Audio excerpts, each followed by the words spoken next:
Praise the Lord. கிறிஸ்துக்குள் பிரியமானவர்களே, இந்த நாளிலும் கூட ஒரு நல்ல தேவ வார்த்தையை தியானிக்கும்படியாகவும் சிந்திக்கும்படியாகவும் திருப்பிக் கொள்ளலாம். மத்தேயு 28ஆம் அதிகாரம் 19ஆம் வசனம் 20ஆம் வசனம். ஆகையால் நீங்கள் புறப்பட்டு போய் சகல ஜாதிகளையும் சீஷராக்கி பிதா குமாரன் பரிசுத்த ஆவியினாலே ஞான ஸ்நானம் கொடுத்து நான் உங்களுக்கு கட்டளையிட்ட யாவைகளையும் அவர்கள் கை கொள்ளும்படி அவர்களுக்கு உபதேசம் பண்ணுங்கள். ஹல்லேலூயா, ஹல்லேலூயா. சீஷராக்கி, சகல ஜாதிகளையும் சீஷராக்கின்னு சொல்லி ஆண்டவராகிய இயேசு கிறிஸ்து சொல்லுகிறாங்க. அவருக்காக விசுவாசியாக்குங்கன்னு சொல்லல, அவருக்காக சீஷராக்குங்கன்னு சொல்றாரு. ஹல்லேலூயா. இப்ப இருக்கிற காலகட்டத்துல பாத்தீங்கன்னா சகல ஜாதிகளுக்கும் புறப்பட்டு போய் நாங்கள் விசுவாசியாக்கின்னு தான் இருக்குது. சீஷராக்கக்கூடிய காரியங்கள் நடக்கிற மாதிரி தெரியல. கனிகளை கூட சொல்லி கொடுத்துருவாங்க, வரங்களை அதிகமா என்ன செய்யறது இல்ல, இம்பார்ட்டேஷன் பண்றது இல்ல, பகிர்ந்து கொடுக்கறது இல்ல வரங்களை. ஹல்லேலூயா. தேவன் தன்னிடத்துல இருக்கிற வரங்களை சீஷர்களுக்கு கொடுத்தாரு.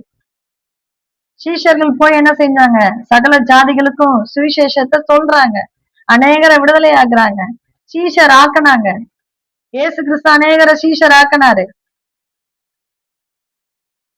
ஹல்லேலூயா. சீஷர் ஆக்குறோமா? இல்ல நீங்க சீஷரா இருக்கிறீங்களா? இல்ல ஒரு இடத்துல விசுவாசியாவே உட்கார்ந்துகிட்டு போராட்டத்திலே உட்கார்ந்துகிட்டு இப்படியே காலத்தை தள்ளிக்கிட்டு இருக்கிறீங்களா? 10 வருஷம் ஆயிட்டு இன்னும் பிசாசு போராட்டம் போகலைன்னு சொல்லி புலம்பிக்கிட்டு ஒரே இடத்துல அலக்கழிச்சுக்கிட்டு இருக்கிறீங்களா? ஏன் இப்படிப்பட்ட காரியம் நடக்குது? அப்ப அந்த சபை எப்படிப்பட்ட சபை? யோசிக்க வேண்டிய நேரமா இருக்குது. சிந்திங்க. சீஷர் ஆக்கும்படியான உபதேசம் அந்த இடத்துல வருதான்னு ஜாக்கிரதையா கவனிங்க. இதுல இன்னொரு விஷயம் என்னன்னா, உங்களுக்கு உத்தரவாதம் பண்ண ஆள் இல்ல, இப்படியே இருந்தவங்க குடும்பம் அழிஞ்சு போயிரும், இந்த மாந்திரிகத்திலேயே அழிஞ்சு போயிரும், இந்த போராட்டத்திலேயே பிசாசு போராட்டத்திலேயே அழிஞ்சு போயிரும்னு சொல்லி பயந்து போய் இருக்கிறவங்கள இன்னும் பயமுறுத்தி அவங்க சபையை விட்டு போகக்கூடாது, அந்த ஊழியத்தை விட்டு போகக்கூடாது அப்படிங்கிற காரணத்துக்காக இன்னும் அவங்கள மடங்கடிச்சு அவங்கள ஒரு வேடிக்கை பொருளாகவே சில சபைகள்ல உட்கார வச்சிருக்கிறாங்க. ஹல்லேலூயா. ஆண்டவர் பாதத்துக்கு போயிருங்க. அப்படிப்பட்ட சபையில தரித்து இருக்காதீங்க. உங்களை பயமுறுத்தி உட்கார வைக்கிறாங்கன்னா, வருஷ கணக்குல நீங்க அந்த சபையில உட்கார்ந்து இருக்கிறீங்கன்னா விழிச்சுக்கோங்க. எந்த ஒரு விடுதலையும் இல்ல அந்த சபையில, எந்த ஒரு மாறுதலும் இல்ல. சீஷர் ஆக்கக்கூடிய மாறுதல், சீஷர் ஆக்கக்கூடிய உபதேசங்கள் எதுவுமே உங்களுக்கு கடந்து வரல. நீங்க அப்படியேதான் இருக்கிறீங்க, எந்த ஒரு மாற்றமும் இல்ல, எப்போ தேக்க நிலையாவே இருக்குது பல வருஷமானா அந்த சபையை விட்டு நீங்க வெளியே வர வேண்டிய நேரமா இருக்குது. ஹல்லேலூயா.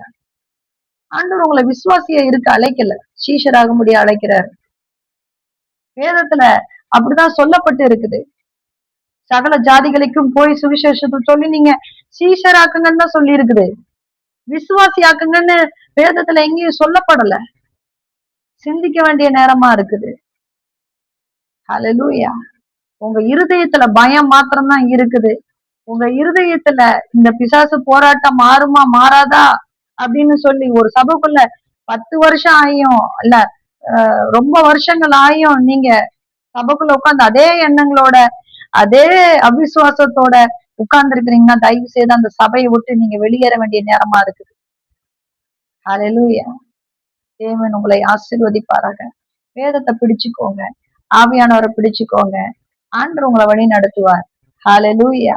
சரியான இடத்துக்கு உங்களை கொண்டு போய் சேர்ப்பார். ஆமென்.